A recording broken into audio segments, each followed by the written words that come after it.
My Friday night horror movie recommendation is my favorite B movie.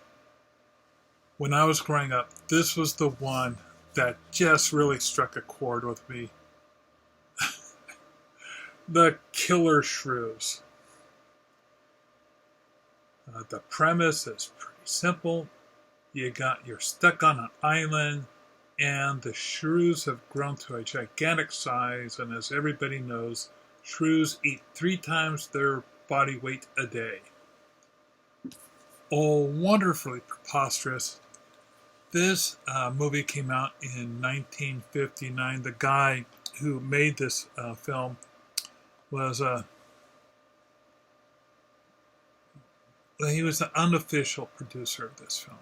His name was Gordon McLendon. And Gordon had done another movie called The Giant Gila Monster, which has special effects right on par with this one. The unique thing about Gordon was, he ran a chain of movie theaters, and he also had a chain of radio stations. So he could, as a silent producer, nice, quiet producer of these films, promote the hell out of them and show them. He was guaranteed to find a movie theater to show them because he had movie theaters. So this is not a good movie. I absolutely love this film, but it's one of those films that a lot of people would consider so bad it's good. There are continuity errors. Oh, so many continuity. For one moment, a gun is loaded and sitting on the table. They show that it's unloaded, and the next moment, somebody's picking up that gun and shooting with that gun. If you just look for things like that, there's dozens of, so you can have just fun looking for the continuity errors. It's ludicrous. Giant shrews? Come on, people. Let's get real. The intro starts off saying that these were new species found in Alaska. That's the only time Alaska's ever mentioned in the entire film. And it's obvious in the film that this is not Alaska. This looks more like some island off Florida or the Bahamas. Oh my God. Other things. The actors during the movie had to physically restrain themselves from laughing because the giant shrews were basically dogs covered with shag carpet. Oh my! They had a puppet for the head for the close-up shots, which was pretty good. But as a little kid, I always was catching things all the time with my hands. One time, I even caught a shrew and brought it home, much to my mom's chagrin.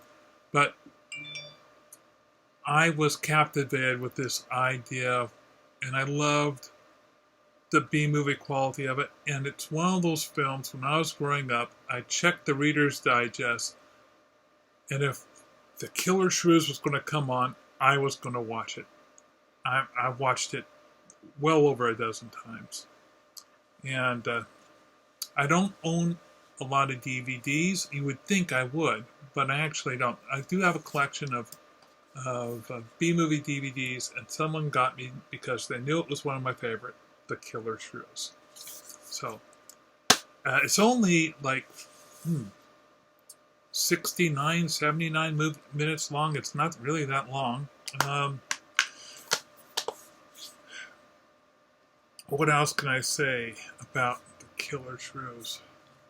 Oh, MSK 3000, if you're an MSK 3 watcher, they did an episode for The Killer Shrews. So if you want to watch some snarky comments about giant shrews eating people, this is your film.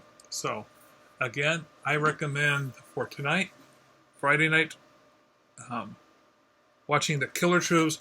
Oh, this thing hit the public domain quite a while ago. So You can see it a lot of places. You can see it on Pluto, on Tubi, on Amazon, on PLEX. Let's see, if you got MGM Plus subscription, they've got it. Philo Premium subscription, they've got it. If you got a premium Roku subscription, they've got it. You will not have a hard time locating the Killer Shrews. But try to see, don't just go and randomly look for something online. Try to get a nice quality source to view this, because otherwise you're just going to get something that's dark and kind of dingy to watch. And you really want to see these critters in all their glory as clear as possible. Thank you again, and I'll have a movie again for you next week.